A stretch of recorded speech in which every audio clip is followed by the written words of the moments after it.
Bonjour. Alors, aujourd'hui, nous sommes dans les textes fondateurs et je vais m'occuper de l'Ancien Testament. Donc c'est le dernier chapitre, je vais le faire en deux fois. Donc l'Ancien Testament. Donc ça fera un petit peu un complément à la naissance du monde selon Israël. Voilà. Moi je suis un peu nulle en Ancien Testament, j'avoue. Alors, la Bible, un livre pluriel. La Bible, du nom grec pluriel biblia, les livres, n'est pas un texte unique écrit par un même auteur, mais la collection d'un grand nombre d'œuvres différentes, mélange de légendes et d'histoires, de témoignages et de croyances, dont la composition s'étale sur plus de 1000 ans. Bible a fini par désigner, au singulier, le livre par excellence, pour deux religions, la religion judaïque et la religion chrétienne. Mais juifs et chrétiens n'ont pas exactement la même Bible. L'Ancien Testament des chrétiens, la Bible des Juifs. La Bible des Juifs, que les Juifs appellent en hébreu Mikra ou Tanakh, correspond à ce que les chrétiens appellent l'Ancien Testament. C'est un ensemble de textes écrits approximativement entre le 7e et le 1er siècle avant J.C. par des Juifs de Palestine, des prêtres vivant dans l'entourage du temple ou de la cour de Jérusalem.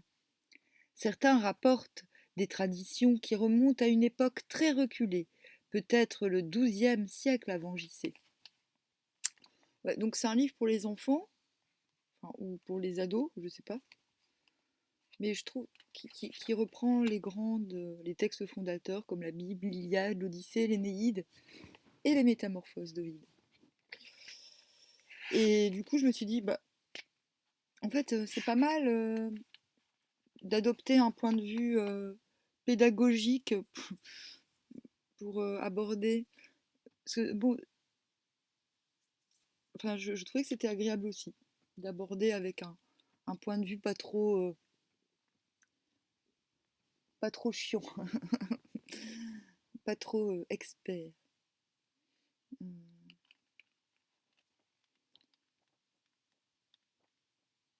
Par exemple, pour, pour l'Odyssée, c'est vrai qu'il y avait des détails. Enfin, je n'avais pas accroché au texte initial et ça m'a permis de voir l'œuvre euh, d'un point de vue plus agréable, j'ai envie de dire. Voilà. Bon, il m'est tombé dessus un peu par hasard, ce bouquin, et je me suis dit, bon, bah, je vais le lire. Euh... Oh, ça marche pas. Ah, vous êtes pénible, hein, les briquets. Bon, bah voilà, ça y est. Mais non, mais non.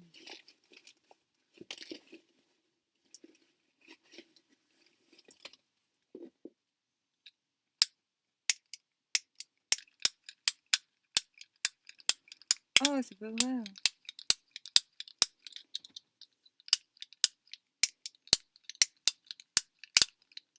Mais ça marche pas. Bon, je reviens.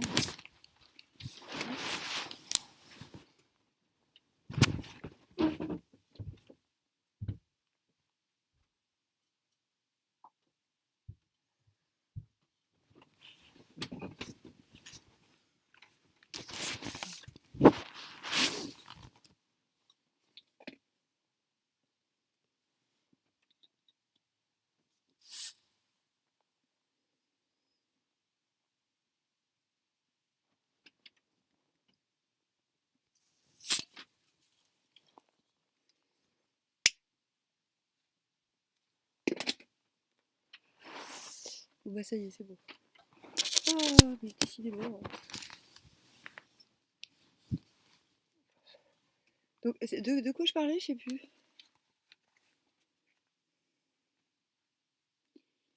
Ah oui, je disais que j'étais un peu nulle en Bible. Et que d'un point de vue Finalement, d'un point de vue prof, ouais, ça me va finalement qu'on me parle comme si j'étais un petit enfant sur certains sujets. On est capable de faire synthèse soi-même avec ce type de données. On n'est pas obligé de rentrer dans les théories du complot pour comprendre un sujet, quoi. Alors, écrits en hébreu, en araméen, puis en grec, ces textes parlent d'à peu près tout. Dieu, les hommes, les bêtes et les fleurs, la nourriture, la morale, l'argent et la politique. Mais ce qui intéresse plus que tout les auteurs de ces textes, c'est l'histoire et le destin du peuple d'Israël, les Juifs, peuple errant avec lequel Yahvé, le Dieu unique créateur du ciel et de la terre, a conclu une alliance toute particulière. Il lui a destiné la riche terre de Canaan, aujourd'hui la Palestine, pour s'y installer et y fonder un puissant royaume. Le premier chapitre de la Bible, la Genèse, raconte la création du monde et des débuts de l'humanité. Il y a quand même un truc qui me chiffonne, c'est qu'il y a un moment donné, quand on te promet un truc et que tu ne l'as jamais, il faut peut-être remettre en question le gars qui t'a promis le truc, non? Moi, ça y est, je suis énervée. Moi, il y avait une gonfle, hein. Je vais pas me répéter, mais ça y est, j'ai passé pour une blasphématrice, machin, mais il y a un moment donné. Non, mais c'est la rigidité du texte, moi, qui me chagrine, en fait.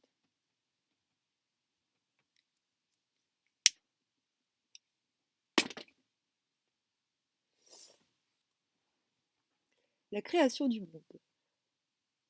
Euh, Au commencement, Dieu créa les cieux et la terre. La terre était informe et vide, il y avait des ténèbres à la surface de l'abîme, et l'Esprit de Dieu se mouvait au-dessus des eaux. Dieu dit que la lumière soit, et la lumière fut. Dieu vit que la lumière était bonne, et Dieu sépara la lumière d'avec les ténèbres. Dieu appela la lumière jour, et il appela les ténèbres nuit. Ainsi il y eut un soir, il y eut un matin. Ce fut le premier jour. Dieu dit qu'il y avait une étendue entre les eaux, et qu'elle sépare les eaux d'avec les eaux. Et Dieu fit l'étendue, et il sépara les eaux qui sont au-dessous de l'étendue d'avec les eaux qui sont au-dessus de l'étendue. Et cela fut ainsi. Dieu appela l'étendue ciel. Ainsi il y eut un soir, et il y eut un matin. Ce fut le deuxième jour. Oh, mais j'ai déjà lu ça l'autre jour, mais c'est pas grave. Dieu dit que les eaux qui sont au-dessous du ciel se rassemblent en un seul lieu, et que le sec paraisse. Et cela fut ainsi. Dieu appela le sec terre, et il appela l'amas des eaux mer. Dieu vit que cela était bon. Puis Dieu dit que la terre produise de la verdure, de l'herbe portant de la semence, des arbres fruitiers donnant du fruit selon leur espèce, et ayant en eux leur semence. Et cela fut ainsi. Ainsi il y eut un soir, et il y eut un matin. Ce fut le troisième jour. Dieu dit qu'il y ait des luminaires dans l'étendue du ciel pour séparer le jour d'avec la nuit, que ce soit des signes pour marquer les époques, les jours et les années, et qu'ils servent de luminaires dans l'étendue du ciel pour éclairer la terre. Et cela fut ainsi. Et il fit aussi les étoiles. Dieu les plaça dans l'étendue du ciel pour éclairer la terre. Ainsi il y eut un soir, et il y eut un matin. Ce fut le quatrième jour. Dieu dit que les eaux produisent en abondance des animaux vivants, et que des oiseaux volent sur la terre vers l'étendue du ciel. Ainsi il y eut un soir, et il y eut un matin. Ce fut le cinquième jour. Dieu dit que la terre produise des animaux vivants selon leur espèce, du bétail, des reptiles et des animaux terrestres selon leur espèce. Et cela fut ainsi. Dieu fit les animaux de la terre selon leur espèce, le bétail selon son espèce, et tous les reptiles de la terre selon leur espèce. Dieu vit que cela était bon, puis Dieu dit, faisons l'homme à notre image, selon notre ressemblance, et qu'il domine sur les poissons de la mer, sur les oiseaux du ciel, sur le bétail, sur toute la terre et sur tous les reptiles qui rampent sur la terre. Dieu créa l'homme à son image, et il le créa à l'image de Dieu. Il créa l'homme et la femme.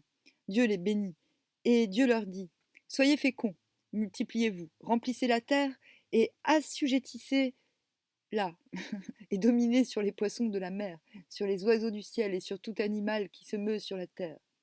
Dieu vit tout ce qu'il avait fait, et cela était très bon, autosatisfaction. Ainsi il y eut un soir et il y eut un matin. Ce fut le 6e jour. Dieu acheva au 7e jour son œuvre qu'il avait faite, et il se reposa. Dieu bénit le 7e jour, et il le sanctifia, parce qu'en ce jour il se reposa. Voici les origines des cieux et de la terre, quand ils furent créés. Pas de commentaire, hein. Sans commentaire. Alors, bon, après là...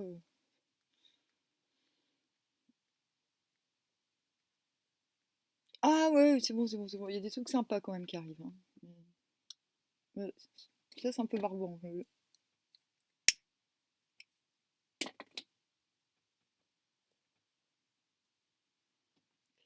Parce que je suis en train de me demander, après ça, quel livre je vais prendre en remplacement, je ne sais pas.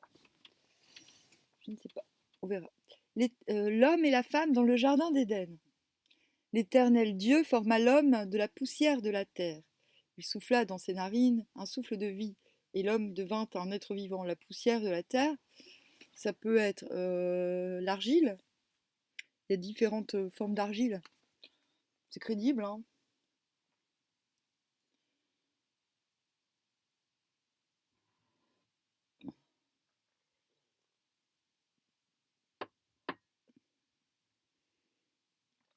Il souffla dans ses narines un souffle de vie, et l'homme devint un être vivant. Puis l'Éternel Dieu planta un jardin en Éden, du côté de l'Orient, où il mit un homme qu'il avait formé. Il fit pousser du sol des arbres de toute espèce, agréables à voir et bons à manger, et l'arbre de la vie au milieu du jardin, et l'arbre de la connaissance du bien et du mal.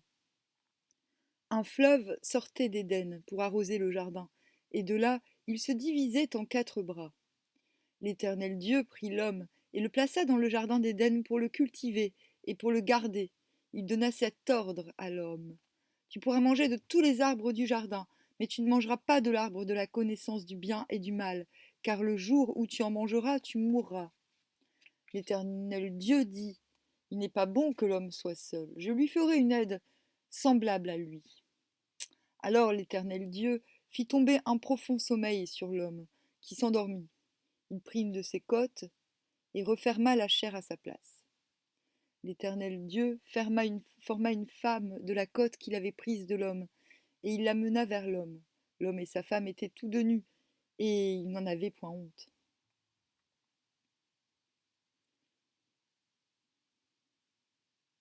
Adam et Ève. La faute originelle.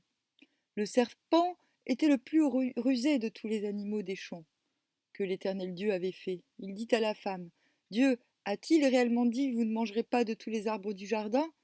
La femme répondit au serpent, nous mangeons du fruit des arbres du jardin. Mais quant au fruit de l'arbre qui est au milieu du jardin, Dieu a dit, vous n'en mangerez point, et vous n'y toucherez point, de peur que vous ne mouriez. Alors le serpent dit à la femme, vous ne mourrez point, mais Dieu sait que, le jour où vous en mangerez, vos yeux s'ouvriront, et que vous serez comme des dieux, connaissant le bien et le mal.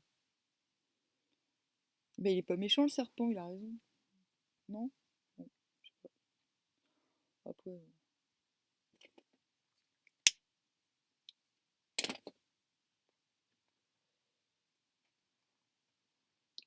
La femme vit que l'arbre était bon à manger et agréable à la vue, et qu'il était précieux pour ouvrir l'intelligence. Elle prit de son fruit et en mangea. Elle en donna aussi à son mari, qui était auprès d'elle, et il en mangea. Les yeux de l'un et de l'autre s'ouvrirent. Ils connurent qu'ils étaient nus, et ayant cousu des feuilles de figuier, ils s'en firent des ceintures. Alors ils entendirent la voix de l'Éternel Dieu, qui parcourait le jardin vers le soir. Et l'homme et sa femme se cachèrent loin de la face de l'Éternel Dieu, au milieu des arbres du jardin. Mais l'Éternel Dieu appela l'homme et lui dit, où es-tu? Il répondit, j'ai entendu ta voix dans le jardin et j'ai eu peur, parce que je suis nu et je me suis caché. C'est exactement ce qui m'est arrivé quand on m'a parlé de Dieu. J'ai fait, quand j'étais petite, j'ai fait, oh, quoi? Il y a quelqu'un qui voit tout ce que je fais? Non mais voilà, ça m'a traumatisée. Et j'ai l'impression que c'est un peu normal, non? Vous trouvez pas? Non, je sais pas. Mais sauf que moi, c'était terrible, hein. C'était terrible, hein. C'était terrible. Mais terrible. C'est pas normal. Je me dis, mais non, c'est pas normal qu'il y ait des gens qui me voient tout nu, qui savent ce que je pense. Pour moi, c'était mais l'horreur absolue, quoi. Et j'ai cherché des solutions toute mon enfance. Donc j'ai inventé l'anti-pensée. L'art de penser sans être repéré.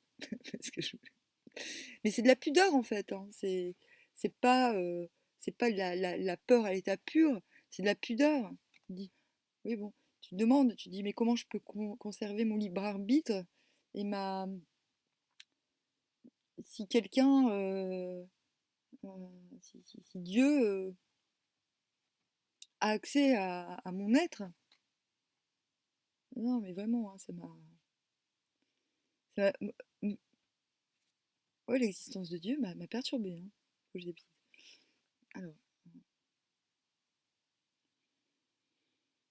euh, et l'Éternel, Dieu dit, qui t'a appris que tu es nu? Et est-ce que tu as mangé de l'arbre dont je t'avais défendu de manger? L'homme répondit, la femme que tu as mise auprès de moi m'a donné de l'arbre et j'en ai mangé. Oh là là, mais quel bouffon ce mec. Genre, ah, c'est pas de ma faute, c'est elle. Gna gna gna gna gna.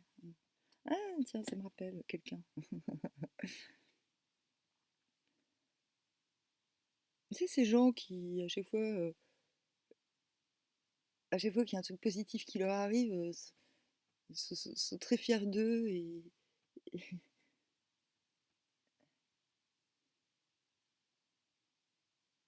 oublient de préciser que pourquoi ils en sont arrivés là. Et ceux dès qu'il y a le moindre petit problème, ouais, c'est pas de ma faute, c'est de la sienne. Voilà, je vous présente les hommes, dont les femmes font partie du truc, hein, évidemment. Alors, mais là, c'est encore pire parce qu'il dit la femme que tu. C'est-à-dire qu'il remet Dieu en cause lui-même. Et l'Éternel Dieu dit à la femme, pourquoi as-tu fait cela? La femme répondit, le serpent m'a séduite et j'en ai mangé. Mais non, le serpent, il t'a pas séduite. Il t'a donné une information, connasse.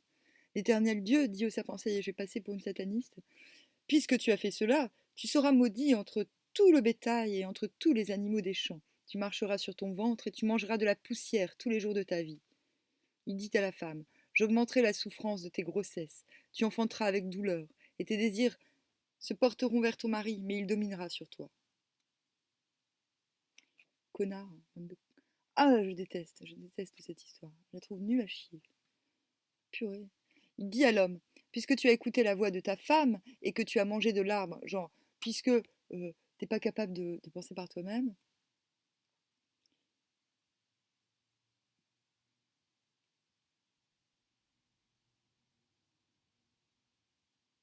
donc puisque tu as écouté la voix de ta femme et que tu as mangé de l'arbre au sujet duquel je t'avais donné cet ordre, tu n'en mangeras point, le sol sera maudit à cause de toi. C'est à force de peine que tu en tireras ta nourriture tous les jours de ta vie. C'est à la sueur de ton visage que tu mangeras du pain, jusqu'à ce que tu retournes dans la terre d'où tu as été pris, car tu es poussière et tu retourneras dans la poussière. Adam donna à sa femme le nom d'Ève, car elle a été la mère de tous les vivants. L'Éternel Dieu fit à Adam et à sa femme des habits de peau, et il les en revêtit.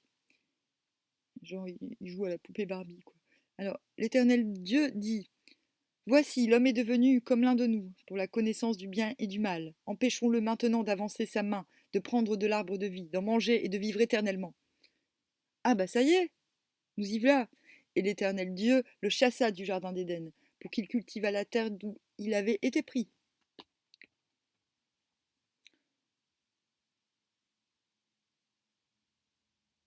Donc en fait, ça c'est le passage de la cruauté divine, en fait. C'est... euh, ouh. Non mais c'est pas assez éloquent pour qu'on se dise, oui bon... Enfin, je comprends pas comment on peut rendre un culte à ce Dieu, en fait, malgré tout. Et comment on peut reproduire cet état d'esprit depuis des générations et des générations. Comment, comment on peut se dire, on en peut encore être à vouloir réparer une faute originelle. Ça, c'est un truc qui me dépasse, parce qu'on le fait inconsciemment. on le fait de manière intergénérationnelle et ça me trouve le cul, franchement. C'est incroyable, c'est incroyable. Qu'on en soit encore là, quoi. Mais il y a quand même dit qu'on est l'égal des dieux, en fait, hein. Enfin, si on souhaite ne pas se faire harponner, j'ai envie de dire, harponner bah, par la crainte de Dieu, en fait. Parce que finalement, c'est ça. Donc, c'est quoi l'histoire, là? Qu'est-ce qu'il dit? Donc, ils sont chassés du jardin d'Éden, nanana.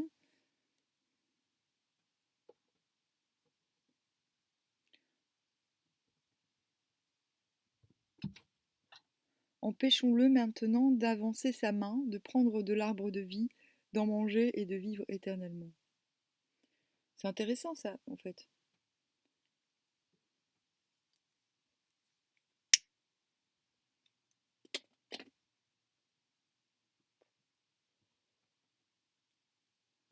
J'ai ma petite théorie là-dessus. J'ai écrit dans l'inconnu. Je sais pas quand est-ce que je le lirai ou pas.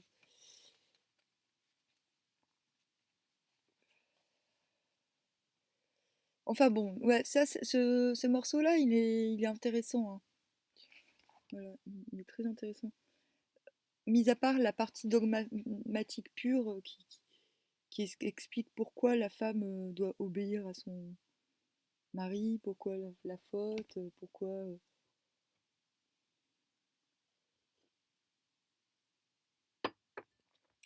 Mais ce passage donne quand même une clé, hein, c'est que finalement, si on est écarté du jardin de la création, c'est parce qu'on est légal.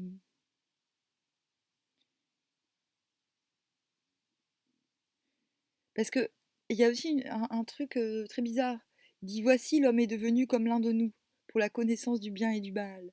Empêchons-le maintenant d'avancer sa main. Il parle à plusieurs, donc ce qui sous-entend qu'il n'y a pas qu'un Dieu déjà. Donc c'est aussi l'information principale de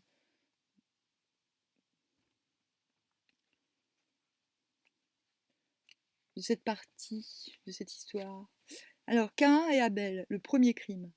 Adam connut Ève, sa femme, elle conçut et enfanta Caïn. Et elle dit, j'ai formé un homme avec l'aide de l'Éternel. Mais non, c'est avec ta chatte. Elle enfanta encore son frère Abel. Abel fut berger et Caïn fut laboureur. Mais c'est du fou. En fait, ils se foutent de la gueule de ces gens.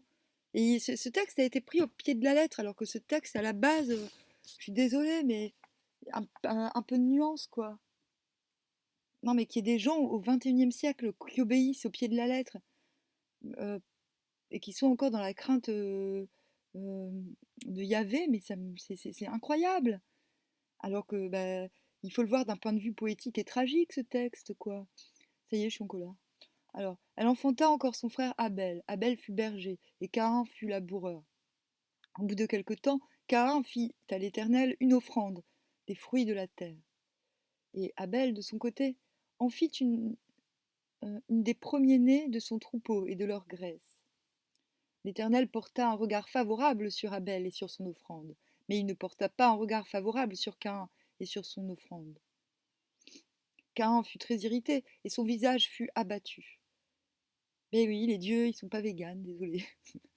Comme ils étaient dans les champs, Caïn se jeta sur son frère Abel et le tua. L'Éternel dit à Caïn, où est ton frère Abel? Jean, il n'est pas au courant.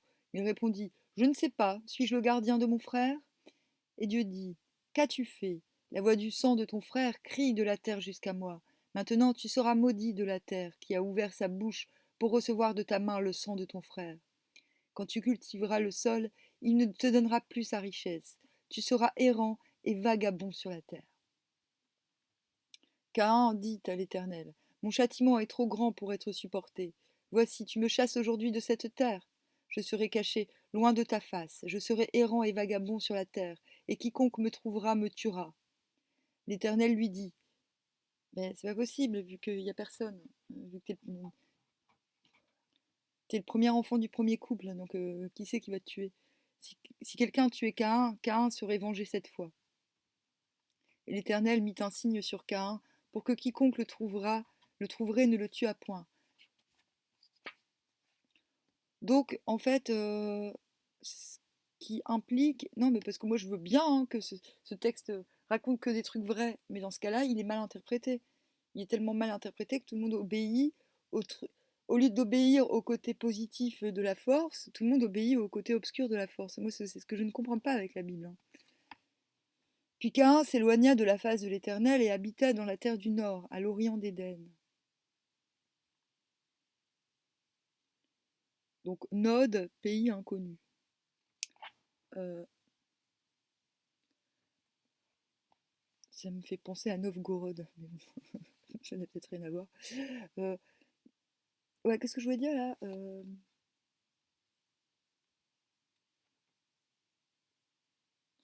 Donc quand même là dans ce texte, ce qu'on nous apprend, c'est que ce sont les premiers hommes. Oui, soit Adam et Ève sont les premiers hommes, mais qui sont créés spécialement pour obéir à Dieu.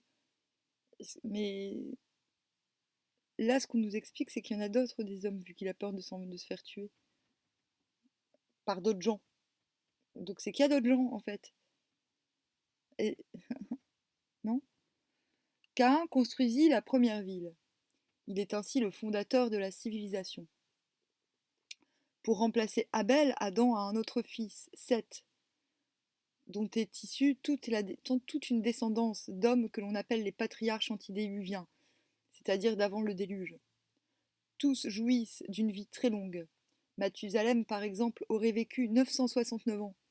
Le dernier de ces patriarches, Noé, vit dans un temps où les hommes, déjà nombreux sur la terre, ne respectent plus l'Éternel. Ce dernier conçoit alors à l'égard de l'humanité un terrible projet.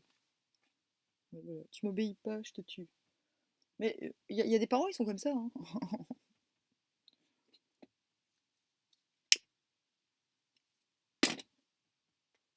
Il existe encore des parents comme ça. Tu leur obéis pas, tu les représentes pas, bah, t'es mort. Voilà. C'est fou, non? Alors, le déluge et l'arche de Noé. Mais dans tous les pays, hein, même en France, hein. Alors, l'Éternel vit que la méchanceté des hommes était grande sur la terre. Ouais, et la tienne alors. Et que toutes les pensées de leur cœur se portaient chaque jour uniquement vers le mal. Bah, s'ils font comme toi, c'est évident en fait, hein. L'Éternel se repentit d'avoir fait l'homme sur la terre, et il fut affligé en son cœur. Et il dit, j'exterminerai de la face de la terre l'homme que j'ai créé. Ben, c'est ce que je disais. Ah, l'homme, il est pas... Eh ben, c'est exactement ce que je disais. Depuis l'homme jusqu'au bétail, aux reptiles et aux oiseaux du ciel, car je me repens de les avoir faits. Mais Noé trouva grâce aux yeux de l'Éternel. Noé était un homme juste et intègre dans son temps. Noé marchait avec Dieu. Alors Dieu dit à Noé, pour moi la fin de toute chair est arrivée, car les hommes ont rempli la terre de violence. Voici, je vais les détruire avec la terre. Fais-toi une arche de bois. Moi je vais faire venir le déluge d'eau sur la terre, pour détruire toute chair ayant souffle de vie sous le ciel. Tout ce qui est sur la terre périra. Mais j'établis mon alliance avec toi. Tu entreras dans l'arche, toi et tes fils, ta femme, et les femmes de tes fils avec toi. De tout ce qui vit, de toute chair, tu feras entrer dans l'arche deux de chaque espèce, pour les conserver en vie avec toi. Il y aura un mâle et une femelle. Et, ouais, et on fait comment s'ils ne s'entendent pas, hein? Et toi, prends de tous les aliments que l'on mange, et fais-en une provision auprès de toi, afin qu'ils te servent de nourriture, ainsi qu'à eux. C'est ce que fit Noé. Il exécuta tout ce que Dieu lui avait ordonné. 7 jours après, les eaux du déluge furent sur la terre. L'an 600 de la vie de Noé, le second mois, le 17e jour du mois, en ce jour-là, toutes les sources du grand abîme jaillirent, et les écluses des cieux s'ouvrirent. La pluie tomba sur la terre 40 jours et 40 nuits. Ce même jour entrèrent dans l'arche Noé, Sem, Cham et Japheth, fils de Noé, la femme de Noé et les 3 femmes de ses fils. Avec eux entrèrent tous les animaux selon leur espèce, tout le bétail selon son espèce, tous les reptiles qui rampent sur la terre selon leur espèce, tous les oiseaux selon leur espèce, tous les petits oiseaux, tout ce qui a des ailes. Ils entrèrent dans l'arche auprès de Noé, 2 à 2, de toute chair ayant souffle de vie. Les eaux crurent et soulevèrent l'arche, et elle s'éleva au-dessus de la terre. Les eaux grossirent de plus en plus, et toutes les hautes montagnes qui sont sous le ciel en furent recouvertes. Les eaux s'élevèrent de 15 coudées au-dessus des montagnes, qui furent recouvertes. Tout ce qui se mouvait sur la terre périt, tant les oiseaux que le bétail et les animaux, tout ce qui rampait sur la terre et tous les hommes. Tous les êtres qui étaient sur la face de la terre furent exterminés, depuis l'homme jusqu'au bétail, aux reptiles et aux oiseaux du ciel. Ils furent exterminés de la terre. Il ne resta que Noé et ceux qui étaient avec lui dans l'arche. L'Alliance.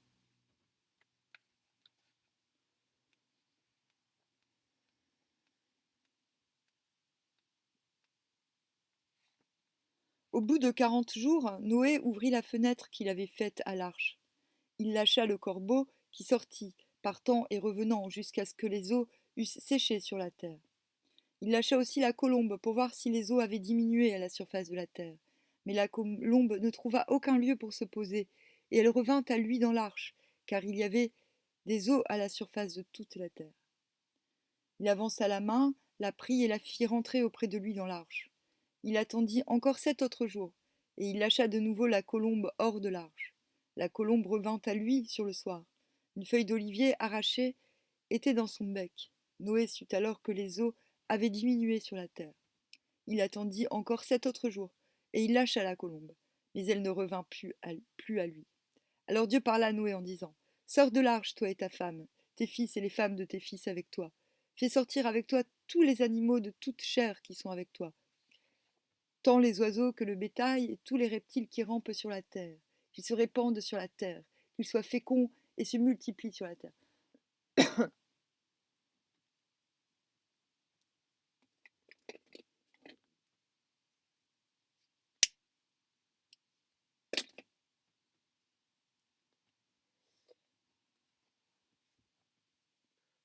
Et Noé sortit, avec ses fils, sa femme et les femmes de ses fils, tous les animaux, tous les reptiles, tous les oiseaux, tout ce qui se meut sur la terre selon leur espèce sortirent de l'arche. Noé bâtit un autel à l'Éternel. Il prit de toutes les bêtes pures et de tous les oiseaux purs, et il offrit des holocaustes sur l'autel.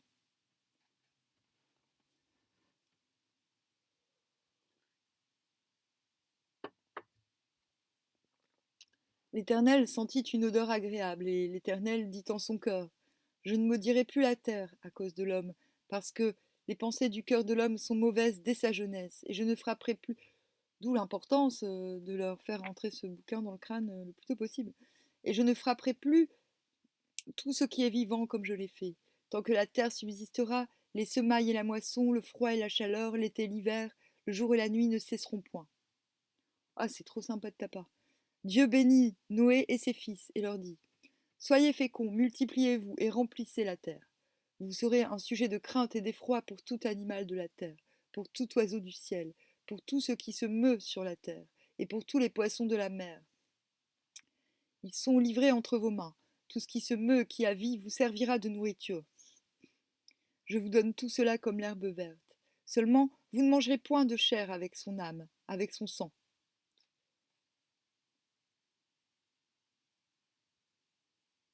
Voici, j'établis mon alliance avec vous et avec votre postérité.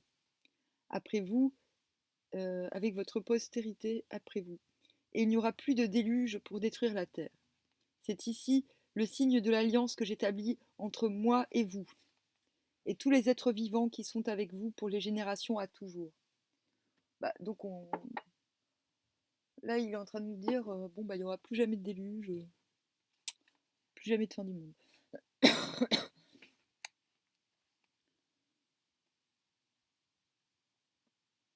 J'ai placé mon arc dans la nuit, et il servira de signe d'alliance. À mon avis, c'est Mars, c'est la planète Mars.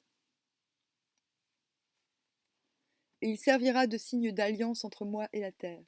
Quand j'aurai rassemblé des nuages au-dessus de la terre, l'arc paraîtra dans la nuit.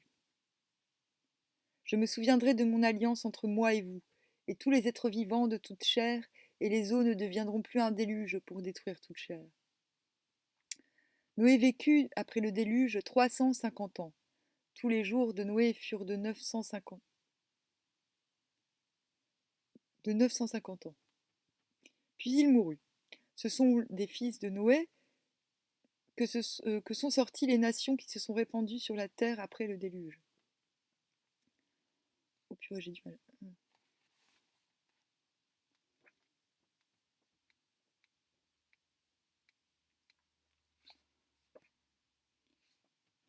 Aux origines des langues, la tour de Babel. Euh, Babel, ça me fait penser à Babylone.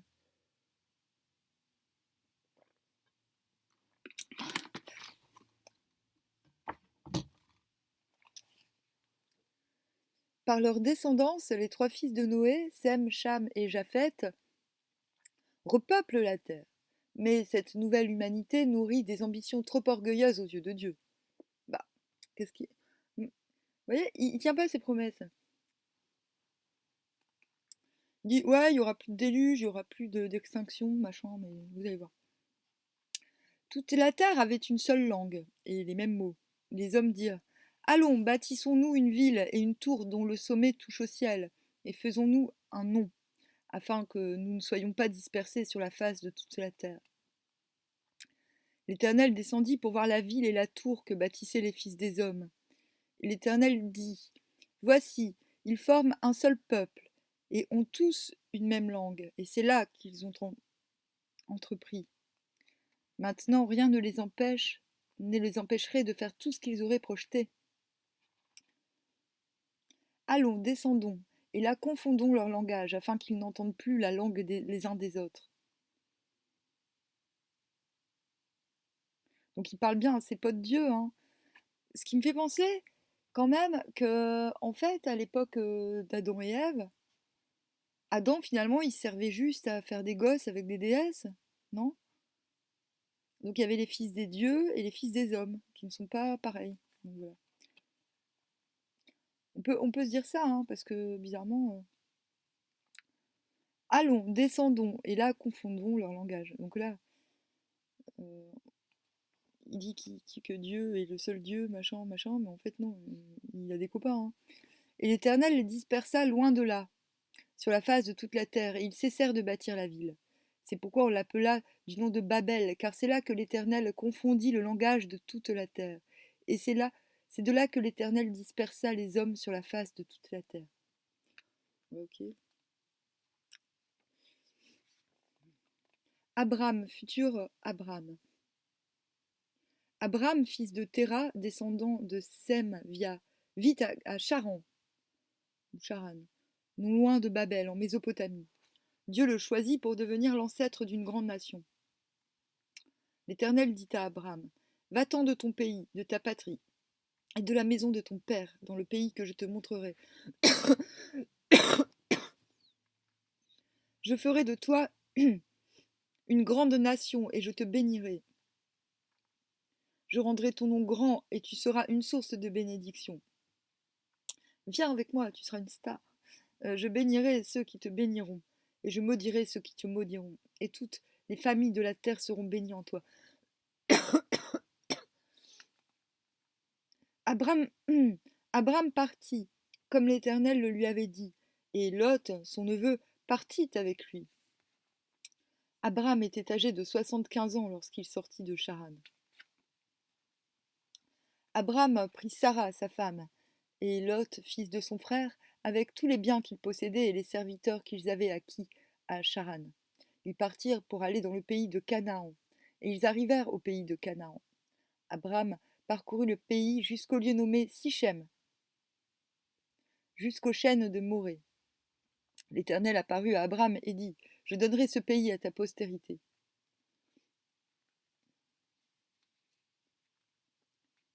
Donc je rappelle quand même qu'à Canaan, ils, ils honoraient, avant l'arrivée d'Abraham, ils honoraient un dieu qui s'appelait El, qui avait d'autres copains.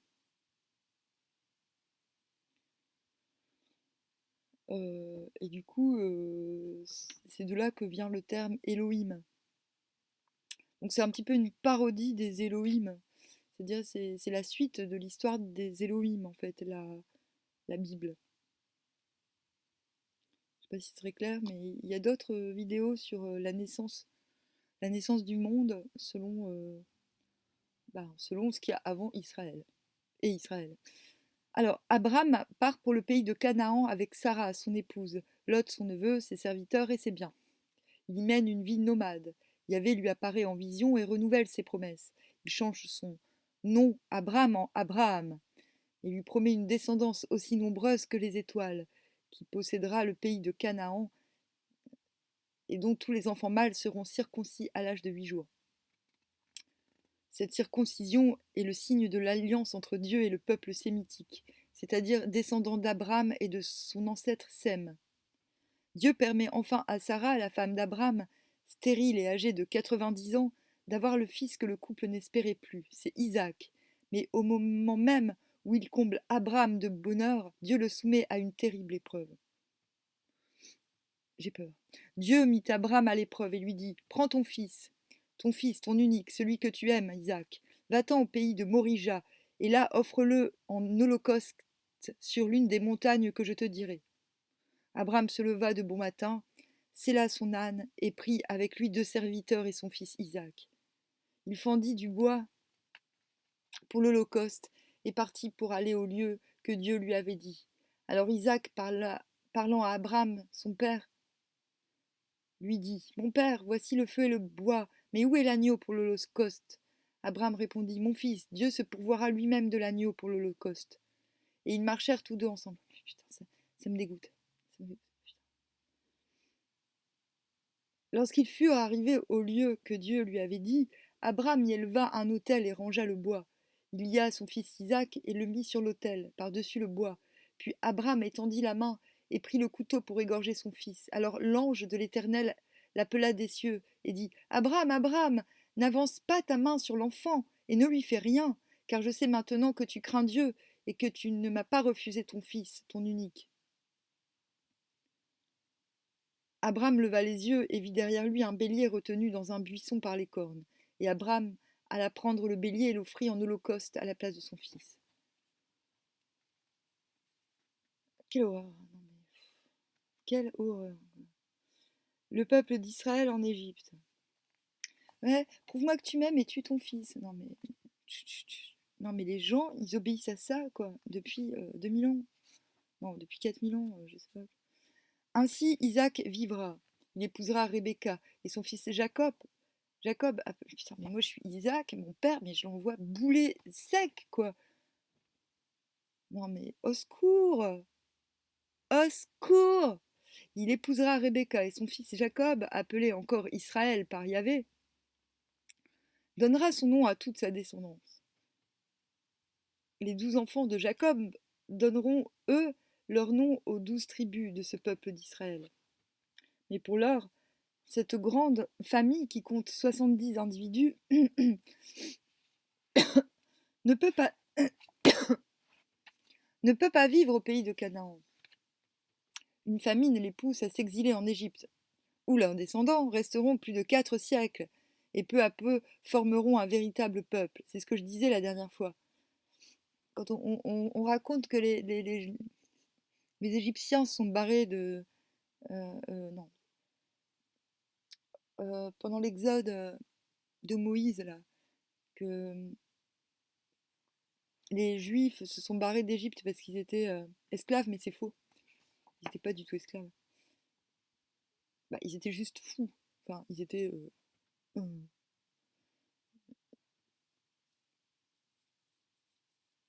Alors, d'abord bien acceptés par Pharaon, les enfants d'Israël finissent par susciter sa jalousie et son inquiétude. C'est ce que raconte l'Exode, 2e livre de la Bible. Les enfants d'Israël furent féconds et se multiplièrent. Ils s'accrurent et devinrent de plus en plus puissants, et le pays en fut rempli. Il s'éleva sur l'Égypte un nouveau roi qui n'avait point connu Joseph.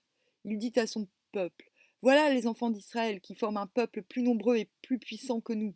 Allons, montrons-nous habiles à son égard, empêchons qu'il ne s'accroisse et que, s'il survient une guerre, il ne se joigne à nos ennemis pour nous combattre et sortir ensuite du pays. Alors les Égyptiens réduisirent les enfants d'Israël à une dure servitude. Ils leur dirent la vie amère par de rudes travaux en argile et en briques, et par tous les ouvrages des champs. Et c'était avec cruauté qu'il leur imposait toutes ces charges. Alors Pharaon donna cet ordre à tout son peuple: Vous jetterez dans le fleuve tout garçon qui naîtra, Mais en fait, c'est ce qu'ils vivent dans tous les pays depuis le début, quoi. Il y a un moment, il faut se remettre en question, hein.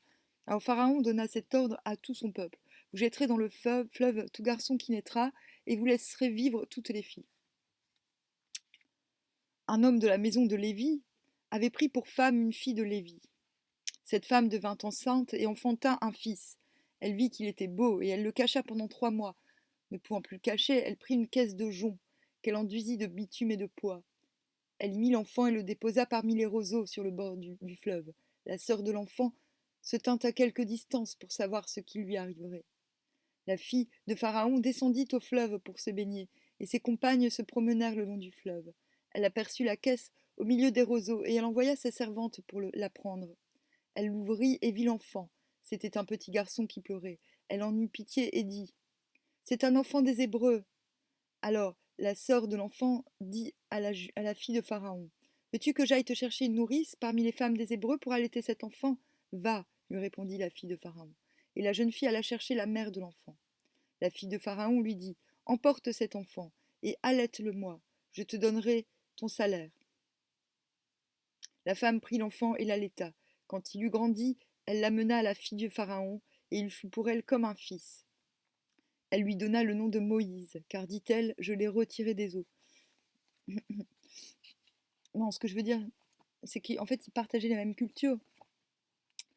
Voilà, ils partageaient les mêmes racines. Ils avaient à peu près, grosso modo, le même langage. Ce que je veux dire, c'est que l'histoire du peuple hébreu, c'est l'histoire d'une distinction. C'est pas une histoire de servitude. Voilà, il y avait des différences entre deux cultures sur un même territoire, point barre. Et ça arrive tout le temps. C'est parce qu'on stigmatise. Alors, moi, je suis contre les gens qui aiment pas les juifs. Toutes les religions.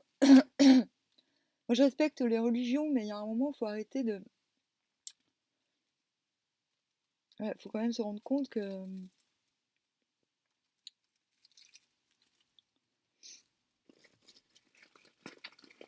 Voilà, on ne peut pas imposer sa religion et sa culture sur un territoire où on débarque comme ça, quoi. C'est tout.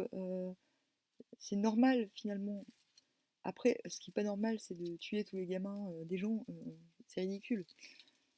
Non, tu gardes les filles parce qu'il faut bien faire des gosses avec. Il faut bien qu'elles nous soient utiles, hein, n'est-ce pas? Non, ce qui m'énerve dans l'histoire des Hébreux, quand même, c'est la répétition tout le temps de. Parce qu'à la base, ils étaient quand même à Sumer, hein. Mais c'est une histoire d'insurrection répétée, mais c'est pas une insurrection franche. C'est-à-dire que c'est pas une insurrection franche.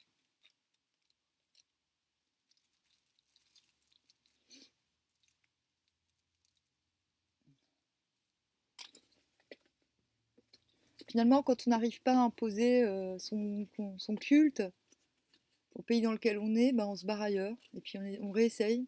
Puis si on n'y arrive pas, on se barre ailleurs, puis on réessaye. Puis si on n'arrive pas, on se barre ailleurs, et puis on réessaye. Mais il y a un moment, faut arrêter les gars, hein. Mais voilà, là je parle des Hébreux, de la religion et de l'histoire des Hébreux. Je parle pas des Juifs de maintenant, et je n'aime pas trop qu'on dise du mal des Juifs, parce que c'est une culture.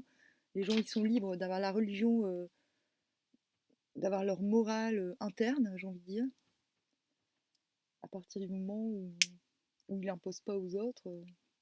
Moi, ça me va, hein. De toute façon, il y a des points communs dans tous les cultes, hein. Mais là, ce qui m'énerve un petit peu quand même, c'est de me dire, purée, ils sont pas leur premier essai. Ils ont toujours pas compris qu'ils ont un problème, les gars, quoi. Je sais pas si tu te fais têche de partout. Si t'es accueilli dans un pays, faut pas t'étonner. Enfin, je sais pas. Si tu vas dans un pays, c'est que t'es attiré par la culture, quoi. Donc pourquoi tu t'imposes ton. Ouais, ils imposent même pas, en fait, hein, non, c'est juste. Après, ils deviennent trop nombreux.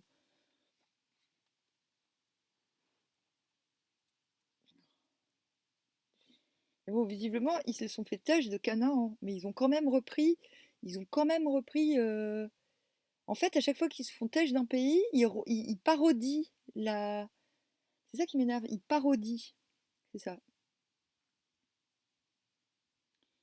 Ils parodient le culte dans lequel ils sont, dans lequel ils étaient, du pays dans lequel ils étaient avant de partir. Donc, ils partent de Canaan, ils fabriquent le mythe de Yahvé qui prend le pouvoir sur les Elohim, en gros, le chef des Elohim, il leur fabrique.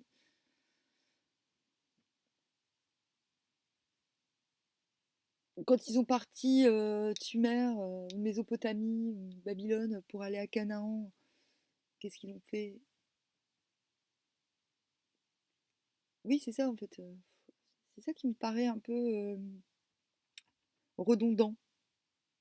Et je comprends pas qu'on puisse donner foi à, ben, du coup, à une religion je comprends pas, en fait, qu'on puisse donner foi à une religion qui est pas basée sur des lois cosmiques, mais sur de la parodie, en fait.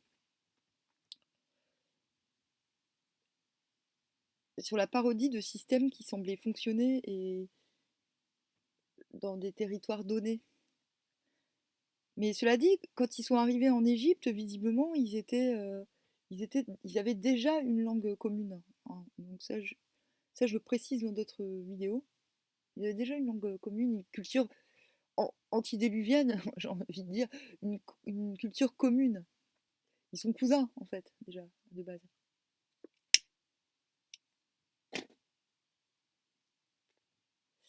C'est pour ça que j'ai du mal à croire qu'ils soient devenus, comment dire, qu'ils soient devenus purement des esclaves de Pharaon, en fait.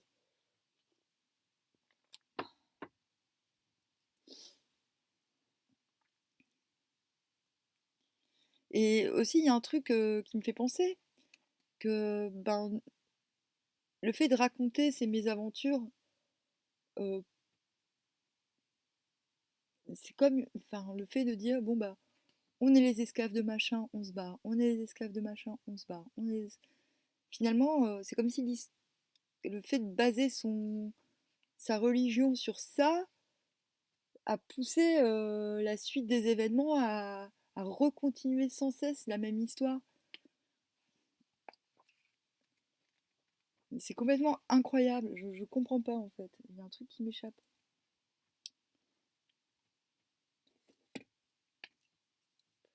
Jusqu'au très célèbre moment de la Shoah. Voilà, c'est genre. Ah non, mais je me questionne, hein, je me dis, mais attends.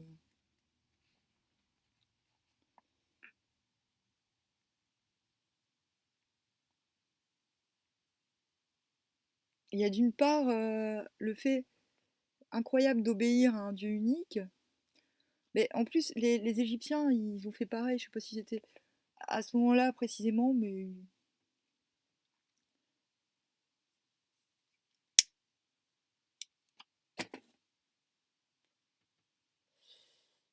mais quoi qu'il en soit, il me semble quand même qu'à cette époque en Égypte, il y avait quand même plus de liberté de culte que finalement dans cette tendance extrême ben, de n'obéir qu'à un seul dieu parmi les dieux ou parmi les pseudo-non-dieux ou dieux, je sais pas.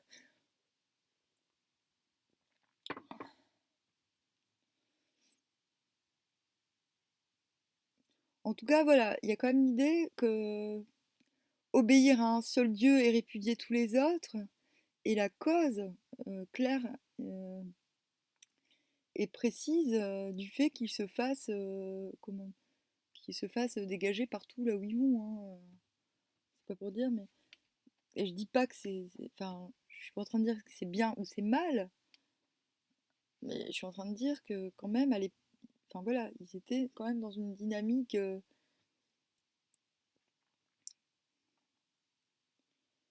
Il faut une forme de courage hein, pour s'obstiner de la sorte, j'ai envie de dire.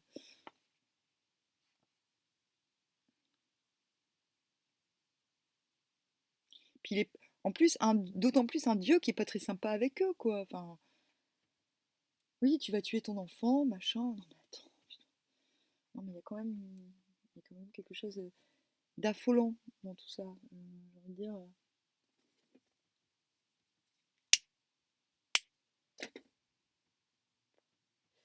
Ouais, j'ai plutôt, d'après bon, bah, d'après mes études de l'Antiquité, à l'époque, les hommes faisaient des compromis avec les divinités. Il y avait des compromis. Là, il n'y a aucun compromis, en fait. C'est dans cette religion. C'est l'empire de Dieu sur l'homme, l'empire total de Dieu sur l'homme. Et je comprends que cette posture ait été très mal reçue à l'époque. Voilà, c'est ça que je veux dire. Maintenant, j'ai d'autres théories hein, sur le fait que, enfin, je suis pas en train de dire que, moi je pense que ça part d'un bon sentiment, qu'il y avait vraiment une démesure, qu'il y avait, à mon avis, c'était un petit peu des écolos avant l'heure, ils avaient peut-être l'impression que, de toute façon, la suite leur a donné raison parce que toutes ces mégalopoles de l'époque ont périclité parce que leur mode de canalisation des eaux ont finalement fini par comment dire, appauvrir le sol. Euh, donc finalement, ils avaient une forme de sagesse qui était complètement incomprise à l'époque, et peut-être que cette volonté de crainte, de vouloir faire peur à la population et aux générations, de faire peur avec un dieu méchant et contrôleur, c'était peut-être leur ultime façon de désamorcer ben, ce qu'on est en train de voir maintenant. Finalement, les villes sont en train de détruire, d'appauvrir et de stériliser la terre littéralement. Hein. Voilà, je tiens à mettre la mesure, à tenir la mesure de mes propos. Dire, ah bah non, oui, vu comme ça, lu comme ça, décontextualisé, voilà ce qu'on peut se dire. C'est que c'est quand même un peu débile de- de proposer ce type de religion qui est complètement à l'opposé de tout ce qu'on a vu jusqu'à présent. Donc il y a quand même, mais ce qui est encore plus démesurant, c'est qu'on n'ait pas saisi la nuance à l'époque et qu'on ait retranscrit ce dogme qui se voulait finalement, qui avait pour but finalement de préserver l'humanité de la démesure. Bah, finalement, cette humanité a été préservée par une autre forme de démesure. C'est ça que je veux dire en fait. C'est que plutôt que de dire ah c'est pas bien, ils disent vraiment de la merde ces gens, il faut plutôt chercher qu'est-ce qui a motivé à fabriquer une telle religion. Parce que c'est du préfabriqué, hein. On pompe là, on pompe là, on détourne des mythes préexistants, c'est du détournement. Hein. Et surtout, c'est pas très nuancé, c'est pas très très finaux, je trouve. Je veux dire, ça n'aide pas, ce n'est pas, ça n'aide pas à aller bien, ça n'aide pas à, c'est pas une, ce qu'il propose, il n'y a rien d'épanouissant là-dedans. On est dans la crainte, quoi. Moi, je pense quand même que la crainte, elle était justifiée, vu qu'on a vu toutes les villes s'écrouler finalement.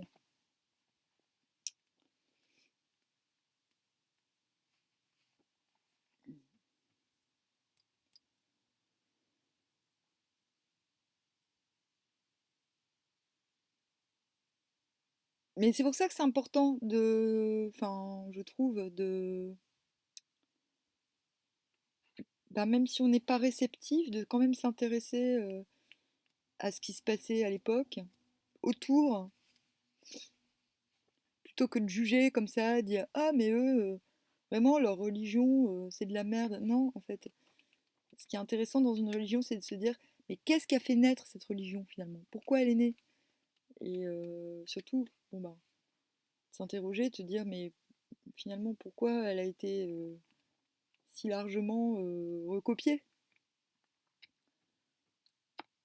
À mon avis, c'est parce que voilà, à mon avis, si elle était largement recopiée, c'est peut-être parce que les grandes puissances de l'époque ont fini par péricliter et qu'il a bien fallu se dire ah bah voilà, finalement la Bible était le était l'écho de, même si c'était un pas l'écho, j'ai envie de dire, était l'écho des civilisations antiques. Enfin, je parle de la très haute antiquité là pour le coup.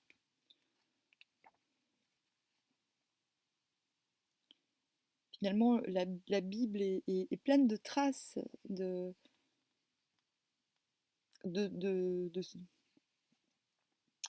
bah, des racines du peuple hébreu.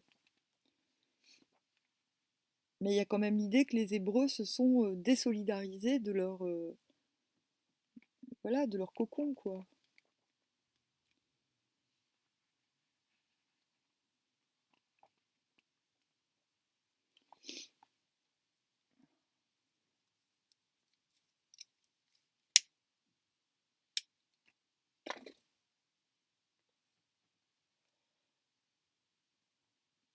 Alors, l'Exode est le passage de la mer Rouge. Dieu, qui a entendu la plainte du peuple d'Israël, apparaît à Moïse comme il s'était adressé à Abraham. Il lui confie la mission de délivrer le peuple d'Israël de l'esclavage et de le conduire en Canaan, la terre promise.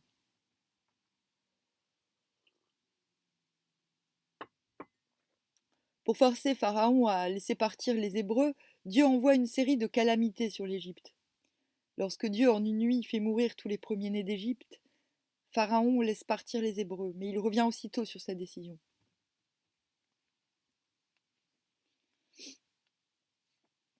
On annonça au roi d'Égypte que le peuple avait pris la fuite. Alors le cœur de Pharaon et celui de ses serviteurs furent changés à l'égard du peuple. Ils dirent: Qu'avons-nous fait en laissant aller Israël, dont nous n'aurons plus les services? Et Pharaon attela son char, et il prit son peuple avec lui. Il prit 600 chars d'élite, et tous les chars de l'Égypte. Il y avait sur tous les combattants. Surtout, il y avait sur tous des combattants. L'Éternel endurcit le cœur de Pharaon, roi d'Égypte, et Pharaon poursuivit les enfants d'Israël. Et tous les chevaux, les chars de Pharaon, ses cavaliers et son armée les atteignirent campés près de la mer. Les enfants d'Israël levèrent les yeux, et voici, les Égyptiens étaient en marche derrière eux. Et les enfants d'Israël eurent une grande frayeur et crièrent à l'Éternel. Ils dirent à Moïse: N'y avait-il pas des sépulcres en Égypte sans qu'il fût besoin de nous mener mourir au désert? Que nous as-tu fait en nous faisant sortir d'Égypte? Moïse répondit au peuple: Ne craignez rien, restez en place, et regardez la délivrance que l'Éternel va vous accorder en ce jour. Car les Égyptiens que vous voyez aujourd'hui, vous ne les verrez plus jamais. L'Éternel combattra pour vous, et vous gardez le silence. Ferme ta gueule et obéis. En fait, tu quittes un pseudo, tu quittes l'esclavagisme pour entrer dans un autre. Pourquoi ces cris? Parle aux enfants d'Israël et qu'ils marchent. Toi, lève ta verge, étends ta main sur la mer et fends-la. Et les enfants d'Israël entreront au milieu de la mer à sec. Moïse étendit sa main sur la mer, et l'Éternel refoula la mer par un vent d'Orient, qui souffla avec impétuosité. Toute la nuit, il mit la mer à sec, et les eaux se fendirent. Les enfants d'Israël entrèrent au milieu de la mer à sec, et les eaux formaient comme une muraille à leur droite et à leur gauche. Les Égyptiens les poursuivirent, et tous les chevaux de Pharaon, ses chars et ses cavalières entrèrent après eux au milieu de la mer. Moïse étendit sa main sur la mer, et vers le matin, la mer reprit son impétuosité, et les Égyptiens s'enfuirent à son approche. Mais l'Éternel précipita les Égyptiens au milieu de la mer. Les eaux revinrent et couvrirent les chars, les cavaliers et toute l'armée de Pharaon, qui était entrée dans la mer après les enfants d'Israël. Et il n'en échappa pas un seul. En ce jour, l'Éternel délivra Israël de la main des Égyptiens. Et le peuple craignit l'Éternel, et il crut en l'Éternel et en Moïse, son serviteur. Mais voilà, tout est basé sur la crainte, quoi. C'est ça, moi, qui m'énerve.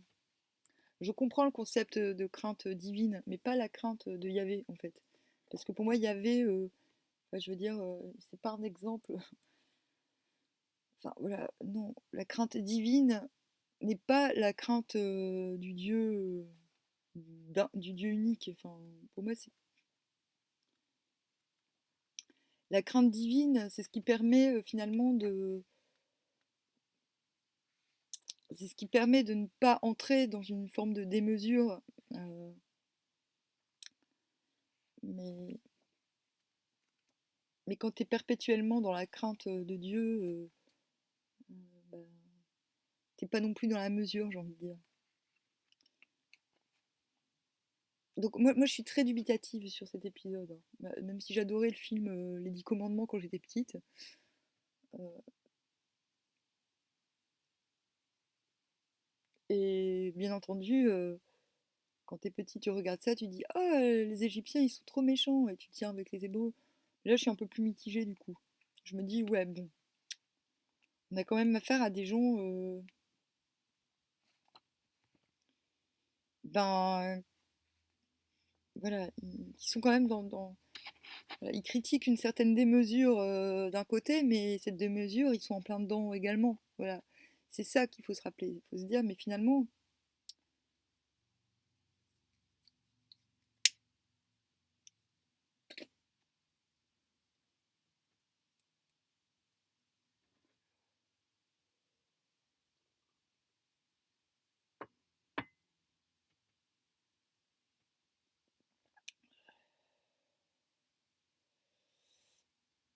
en même temps, voilà, le fait de se chercher un endroit où on peut développer sa propre culture, ça c'est complètement honorable.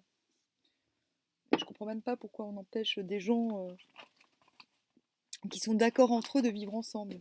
Ça je comprends pas. Quelle que soit leur pensée, quelle que soit leur croyance, je pense que si les gens, des gens d'accord sur des points, merde, sur des traditions qui leur sont communes, vivent ensemble.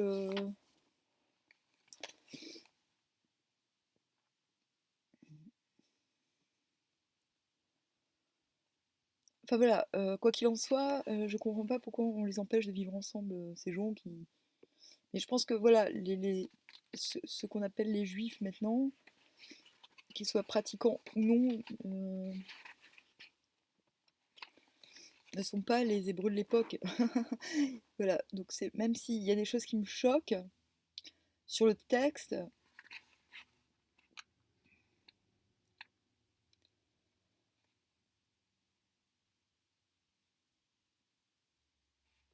je trouve tout de même bien ridicule de pourchasser des gens selon selon leur culture et selon leurs croyances en fait, parce que la croyance c'est quand même dans les faits on a quand même dans les faits on a quand même les mêmes besoins et les mêmes préoccupations, hein. Je parle du quotidien, toutes ces conneries là du genre oui on fait pipi, on fait caca, on fait dodo et puis on baise quoi. Alors les 10 commandements. Le troisième mois après leur sortie du pays d'Égypte, les enfants d'Israël arrivèrent au désert de Sinaï. Israël campa là, vis-à-vis de la montagne. Moïse monta vers Dieu, et l'Éternel l'appela du haut de la montagne, en disant: Tu parleras ainsi à la maison de Jacob, et tu diras aux enfants d'Israël: Vous avez vu ce que j'ai fait à l'Égypte, et comment je vous ai portés sur des ailes d'aigle et amenés vers moi. Maintenant, si vous écoutez ma voix et si vous gardez mon alliance, vous m'appartiendrez entre tous les peuples, car toute la terre est à moi. Vous serez pour moi un royaume de sacrificateurs et une nation sainte. Voilà les paroles que tu diras aux enfants d'Israël. Ça fait peur, hein. Je sais pas, un Dieu il me dit ça, je dis mais va te faire foutre. Je suis pas ton serviteur, hein. Moïse vint appeler les anciens du peuple. Et c'est peut-être ça hein, qui fait que que ça colle pas avec d'autres gens qui sont dans une autre forme de démesure pour le coup. Moïse vint appeler les anciens du peuple, et il mit devant eux toutes ces paroles, comme l'Éternel le lui avait ordonné. Le peuple tout entier répondit: Nous ferons tout ce que l'Éternel a dit. Moïse rapporta les paroles du peuple à l'Éternel, et l'Éternel dit à Moïse, Voici, je viendrai vers toi dans une épaisse nuée, afin que le peuple entende quand je te parlerai, et qu'il ait toujours confiance en toi. Va vers le peuple, sanctifie-les aujourd'hui et demain, qu'ils lavent leurs vêtements, qu'ils soient prêts pour le troisième jour, car le troisième jour l'Éternel descendra aux yeux de tout le peuple sur la montagne de Sinaï. Le troisième jour, c'est marrant parce que Zeus aussi il se transforme en nuée pour aller parler aux gens. Le troisième jour au matin, il y eut des tonnerres, des éclairs et une épaisse nuée sur la montagne. Le son de la trompette retentit fortement, et tout le peuple qui était dans le camp fut saisi d'épouvante. Ainsi l'Éternel descendit sur la montagne de Sinaï. Il appela Moïse sur le sommet et lui dit, Je suis l'Éternel, ton Dieu, qui t'ai fait sortir du pays d'Égypte, de la maison de servitude. Bon, c'est bon, vous avez compris ce que j'en pense. Je t'ai fait sortir de la servitude pour entrer dans une autre. Tu n'auras pas d'autre Dieu face à moi. Tu ne te feras point d'idole, ni de représentation quelconque des choses qui sont en haut dans les cieux. On est encore dans l'histoire de... Voilà. Je veux pas que tu captes rien s'il te plaît, sinon pompon cucu. Ni de représentation quelconque des choses qui sont en haut dans les cieux, qui sont en bas sur la terre, et qui sont dans les eaux plus bas que la terre. Tu ne te prosterneras point devant elles, et tu ne les serviras point. Ce qui sous-entend que ces autres choses sont aussi des dieux. Sinon, pourquoi les servirait-on? Tu ne prendras point le nom de l'Éternel, ton Dieu, en vain, car l'Éternel ne laissera point impuni celui qui prendra son nom en vain. Tu travailleras 6 jours, et tu feras tout ton ouvrage.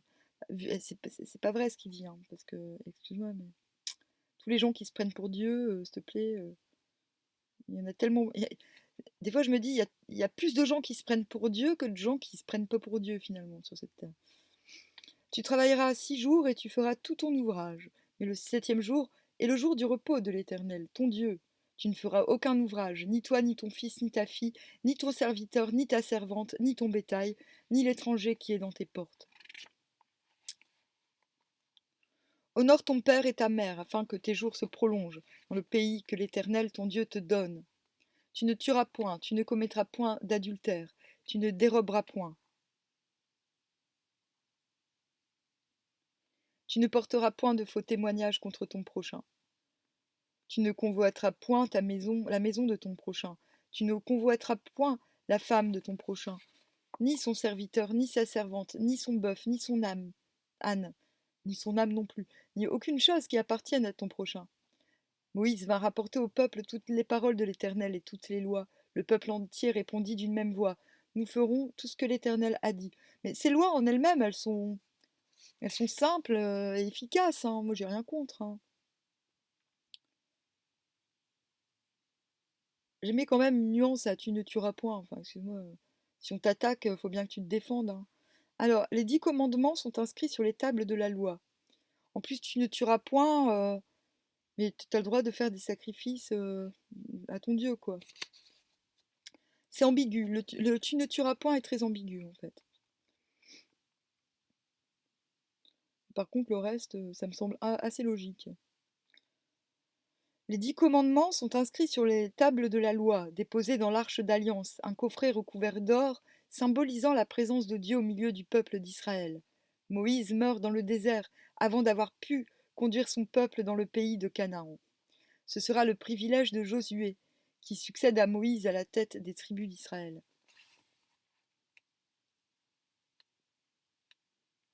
David et Goliath. L'installation d'Israël dans la terre promise est encore délicate car il faut lutter contre les peuples déjà établis dans le pays, comme les redoutables Philistins.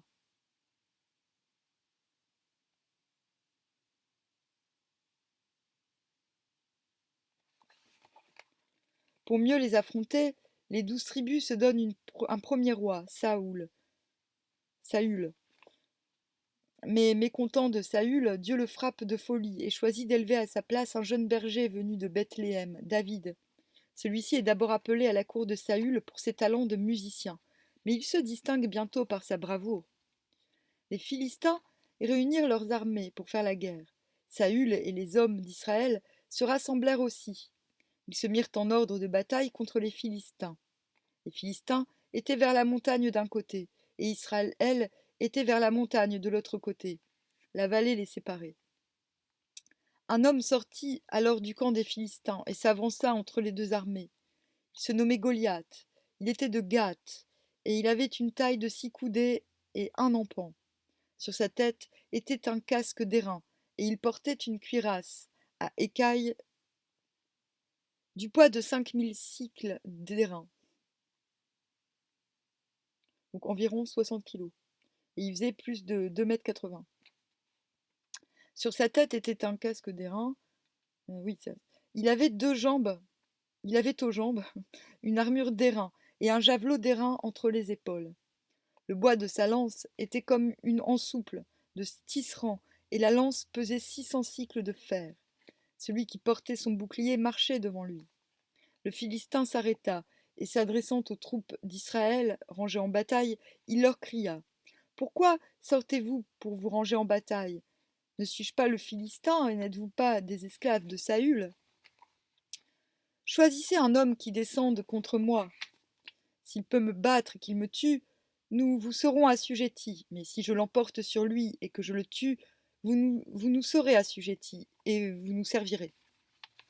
Saül et tout Israël entendirent ces paroles du Philistin, et ils furent effrayés et saisis d'une grande crainte. David dit à Saül: Que personne ne se décourage à cause de ce Philistin. Ton serviteur ira se battre avec lui. Saül dit à David: Tu ne peux pas aller te battre avec ce Philistin, car tu es un enfant, et il est un homme de guerre dès sa jeunesse. David dit à Saül: Ton serviteur faisait paître les brebis de son père, et quand un lion ou un ours venait en enlever une du troupeau, je courais après lui, je le frappais et j'arrachais la brebis de sa gueule.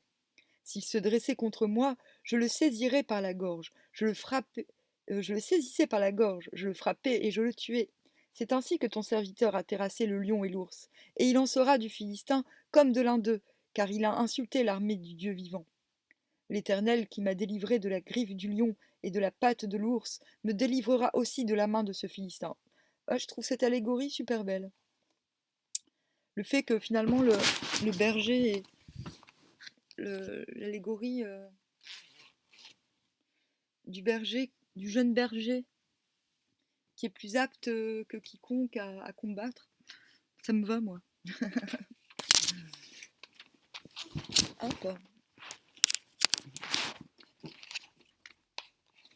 Et que du coup, paradoxalement,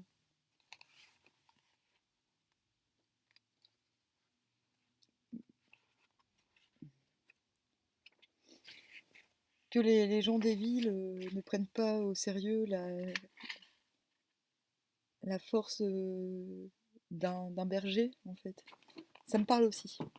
Le fait qu'on prenne de haut les gens les bouseux de la campagne, ça me parle. Et Saül dit à David: Va et que l'Éternel soit avec toi. Saül fit mettre ses vêtements à David. Il plaça sur sa tête un casque d'airain et le revêtit d'une cuirasse. David ceignit l'épée de Saül par-dessus ses habits et voulut marcher, car il n'avait pas encore essayé. Mais il dit à Saül: Je ne puis pas marcher avec cette armure. Je n'y suis pas accoutumé. Et il s'en débarrassa. Il prit en main son bâton, choisit dans le torrent 5 pierres polies, et les mit dans sa gibecière de berger et dans sa poche. Puis, sa fronde à la main, il s'avança contre le Philistin. Le Philistin s'approcha peu à peu de David, le regarda, et lorsqu'il aperçut David, il le méprisa, ne voyant en lui qu'un enfant, blond et d'une belle figure. Le Philistin dit à David: Suis-je un chien pour que tu viennes à moi avec des bâtons? Viens vers moi, et je donnerai ta chair aux oiseaux du ciel et aux bêtes des champs. Mais ce que cette histoire, quand même, elle nous raconte, c'est que si présence des géants il y a, c'est qu'il y a quand même comment dire? Eh ben, il y a quand même des filles, il y a quand même, il y a des êtres un petit peu fantastiques, quoi. Fils de géants, ça sous-entend fils de Dieu, mais, mais pas d'Yahvé, c'est des fils d'autres dieux, quoi. Donc moi je vois vraiment cette époque, les guerres des hommes, les, c'est des guerres que se livrent les hommes, c'est des guerres des dieux qui se font entre hommes, quoi. Voilà, les hommes sont les, voilà, sont les,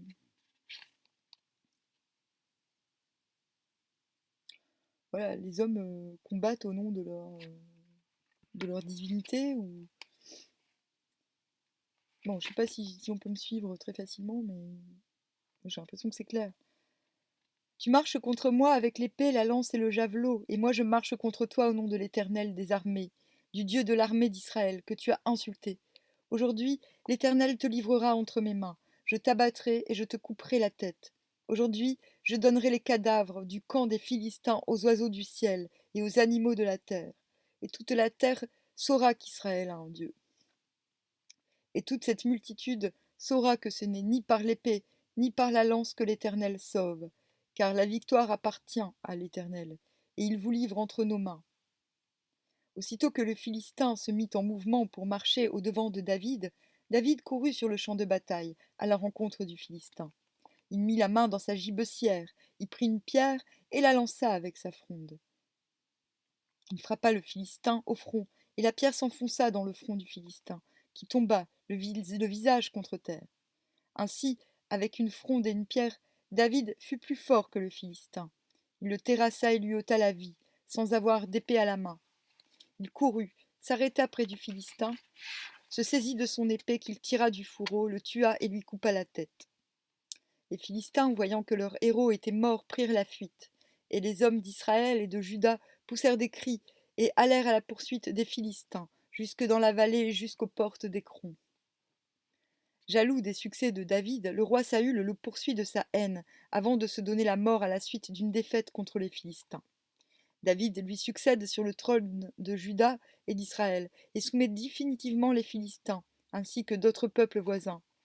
Il donne à son royaume une capitale, Jérusalem, qui devient la cité de David, où il construit son palais et transfère l'arche d'alliance. À sa mort, David laisse à son fils Salomon un royaume vaste et respecté de ses voisins. Et tout ça, c'est beau, hein, c'est une belle histoire. Même si, bon, bah, moi, je suis pas d'accord qu'on tue des géants, hein, parce que... Bon. Alors,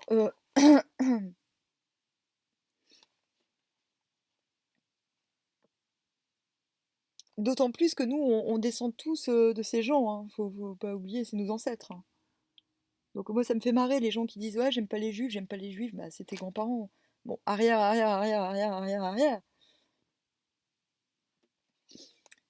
C'est pour ça, la généalogie, c'est génial, parce que tu te rends compte que tu as comme ancêtre des gens qui étaient ennemis les uns des autres, mais ça te permet finalement d'avoir un, comment dire, bah plutôt, bah, du coup, de te désolidariser de la démesure de tes propres ancêtres, tout en les réconciliant métaphysiquement, j'ai envie de dire. C'est peut-être ça, hein, le travail de... Des fois, j'entends des gens parler, oui, faites le point avec avec vos gènes. C'est pas les gènes, d'ailleurs, ça porte bien son nom, gène. Euh, avec votre ADN, machin, c'est très à la mode chez les New Age. Mais non, en fait, la manière la plus simple de modifier, j'aime pas le terme modifier, mais je préfère dire réactualiser ou de renforcer finalement comment on pourrait dire, tout simplement d'agir sur ton propre ADN, c'est de faire de la généalogie, hein.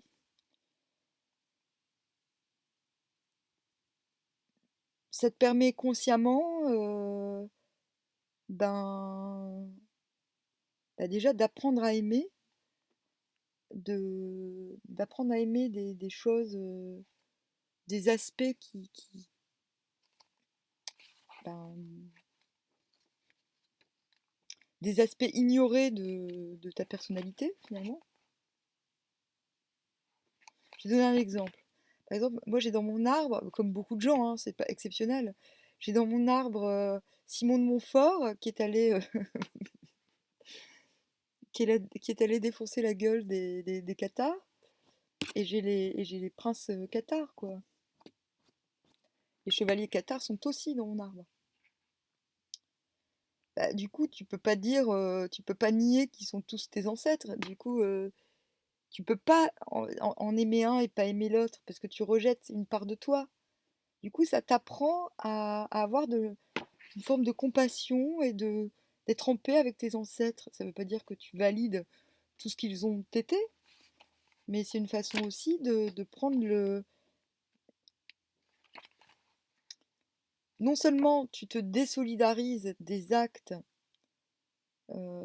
intergénérationnels avec lesquels tu n'es pas d'accord, mais de l'autre, tu pacifies le passé. Tu le pacifies en disant, mais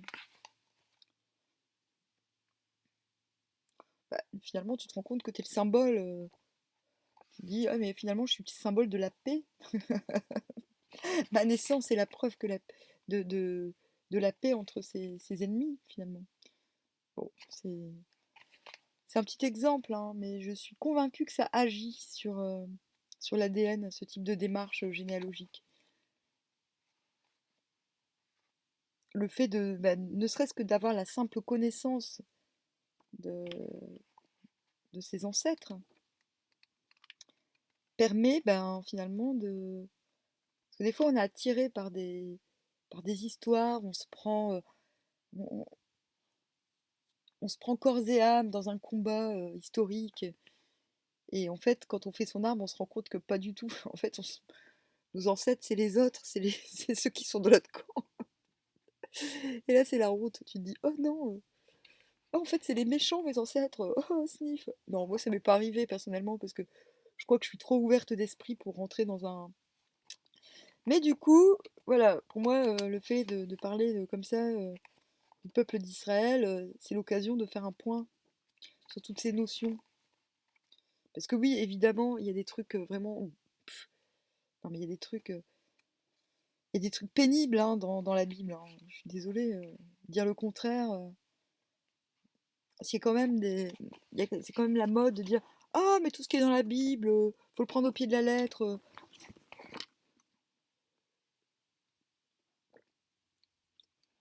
Et même si je peux concevoir qu'il y a un message qui est même pas caché en fait, qu'il y a un message, qu'il y a plusieurs interprétations possibles, mais chacun est libre d'interpréter à sa manière. Mais de là à dire que le fait qu'il y ait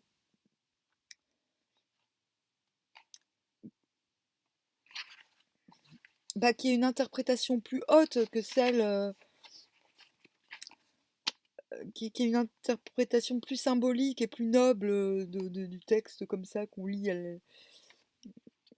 du texte comme ça qui nous paraît absurde en première vue. Enfin voilà, je demande encore une fois de la mesure de la part des pseudo-chercheurs là. On est libre, chacun d'interpréter et d'interpréter selon son niveau de possibilité d'interprétation. Tout le monde n'est pas capable d'interpréter un tel texte de manière intelligible, j'ai envie de dire. Mais voilà, le temps est à la mode où moi j'entends quand même des trucs du genre non mais tout est vrai et il y a un message caché, il y a un message caché là-dedans et voilà tel est ce message et moi j'ai envie de dire voilà. Ce qui est important de voir c'est où les gens qui prétendent cela veulent nous emmener. Moi je suis pas contre hein, l'idée qui est une interprétation beaucoup plus universelle et beaucoup plus sensée j'ai envie de dire et beaucoup plus euh, cosmique mais je pense pas je ne pense pas que ce soit dans tout, dans tout, dans tout. Moi, le premier truc que je retiens, c'est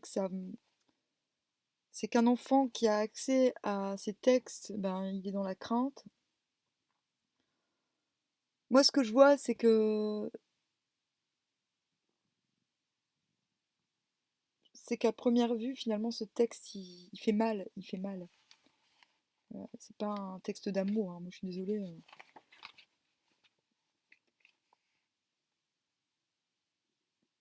Ok, il y a peut-être une interprétation qui nous donne accès à des secrets, à des machins, des trucs, mais s'il faut souffrir pour accéder à tout cela,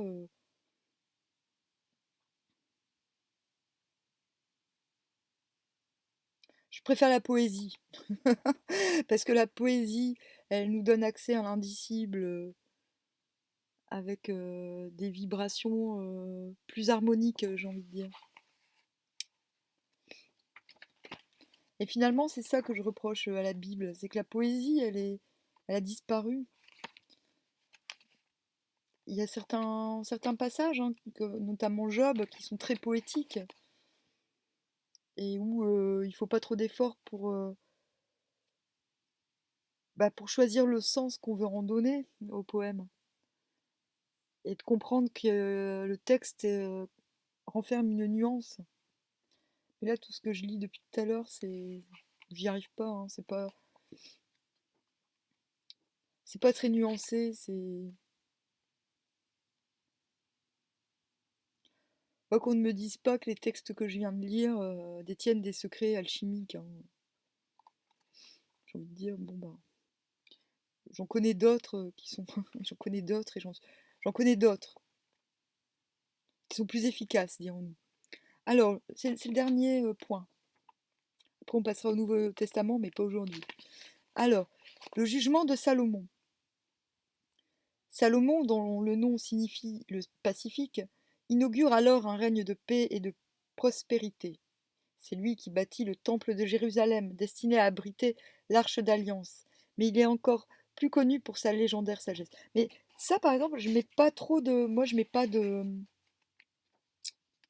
Je ne remets pas en cause. Je pense que c'est des histoires vraies, que ces gens ont existé, hein. C'est pas ça que je remets en cause.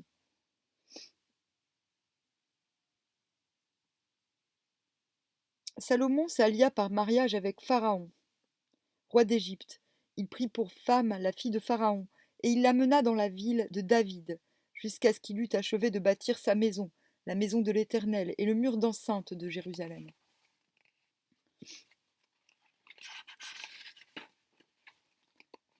Une fois, je fais un petit exemple sur les rêves qui sont pas vraiment des rêves. J'habitais à Camps, dans l'Aude à l'époque, et une nuit, j'ai été projetée dans une vieille ville. Bon, après, j'ai compris que c'était Jérusalem. Et je pense que j'étais à proximité du mur des lamentations, d'après ce que j'ai compris. Mais il y avait une petite colline. C'était. euh, J'ai pas tout de suite compris que j'étais à Jérusalem en fait. J'étais. Déjà, enfin ça peut paraître con, mais parce qu'il y avait de l'herbe. Il y avait une sorte de petit parc qui montait avec de l'herbe. Et pour moi, dans ma tête, il n'y avait pas d'herbe à Jérusalem parce qu'il fait trop sec. Bon, j'avoue, il n'y en avait pas énormément, mais il y en avait quand même un peu. Et, et à un moment donné, je me rends compte que je suis en train d'alerter les gens. Je fais, allez, viens, viens, viens, viens, viens, viens, viens. Mais même moi, je ne comprends pas pourquoi je suis en train de faire. Et je suis là, je suis en train de prendre des gens, de les faire, de les alerter, mais pas en mode venez, venez, venez. Non, non, non, je suis super calme et tout, je vais prendre des gens et tout. Je leur dis viens, viens, viens. Il y avait surtout des femmes et des enfants. Et tout à coup, on entend des explosions. Et le lendemain, dans l'après-midi, je suis sur Facebook et je vois sur le fil d'actualité qu'il y a eu des bombardements.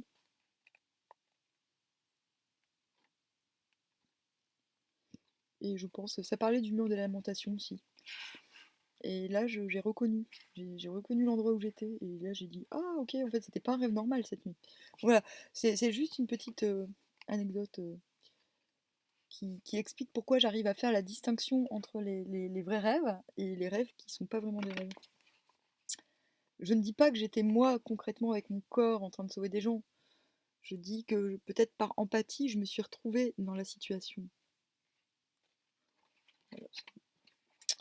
Alors, euh,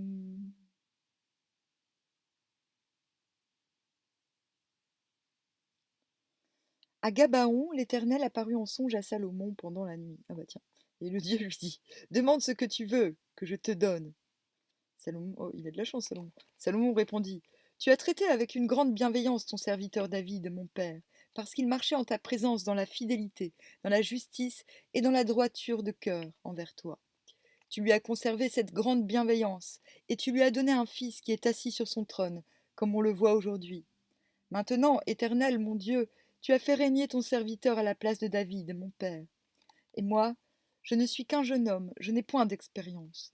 Ton serviteur est au milieu du peuple que tu as choisi, peuple immense, qui ne peut être ni compté ni nombré à cause de sa multitude.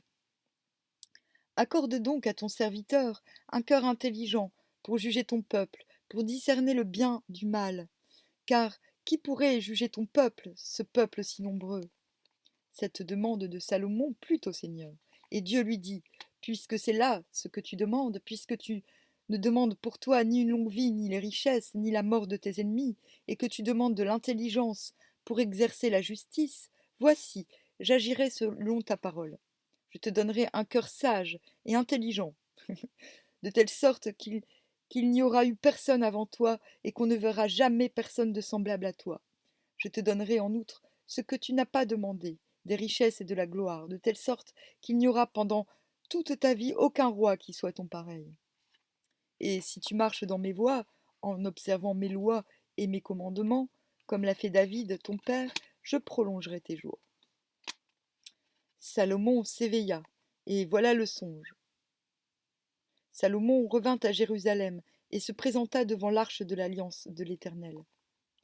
Il offrit des holocaustes, encore, et des sacrifices d'action de grâce, et il fit un festin à tous ses serviteurs.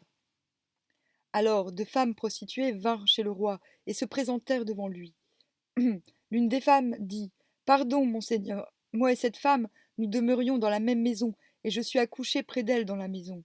3 jours après, cette femme est aussi accouchée. Nous habitions ensemble, aucun étranger n'était avec nous dans la maison. Il n'y avait que nous deux. Le fils de cette femme est mort pendant la nuit parce qu'elle s'était couchée sur lui. Elle s'est levée au milieu de la nuit, elle a pris mon fils à mes côtés tandis que ta servante dormait, et elle l'a couché dans son sein. Et son fils qui était mort, elle l'a couché dans mon sein. Le matin, je me suis levée pour allaiter mon fils, et voici, il était mort. Je l'ai regardé attentivement le matin, et voici, ce n'était pas mon fils que j'avais enfanté. L'autre femme dit, au contraire, c'est mon fils qui est vivant, et c'est ton fils qui est mort. Mais la première répliqua, nullement, c'est ton fils qui est mort, et c'est mon fils qui est vivant. C'est ainsi qu'elles parlèrent devant le roi. Le roi dit, apportez-moi une épée. Ah non, putain, j'ai peur là. On apporta une épée devant le roi. Et le roi dit, coupez en deux l'enfant qui vit, et donnez-en la moitié à l'une, et la moitié à l'autre. Alors la femme, dont le fils était vivant, sentit ses entrailles s'émouvoir pour son fils. Et elle dit au roi, ah, mon seigneur, donnez-lui l'enfant qui vit, et ne le faites point mourir. Mais l'autre dit, il ne sera ni à moi, ni à toi, coupez-le. Et le roi, prenant la parole, dit, donnez à la première l'enfant qui vit, et ne le faites point mourir, c'est elle qui est sa mère. Tout Israël a appris le jugement que le roi avait prononcé, et l'on craignit le roi, car on vit que la sagesse de Dieu était en lui pour le diriger dans ses jugements. Ouais, ça c'est quand même une... C'est joli, hein. Mais bon, c'est un peu trash quand même, hein. Bon, voilà. Bon, ça y est, je suis partie dans tous les sens.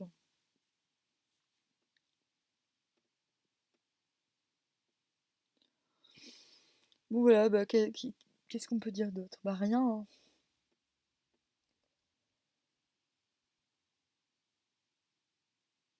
Hop. Bon, bah, toute allure, peut-être, on verra.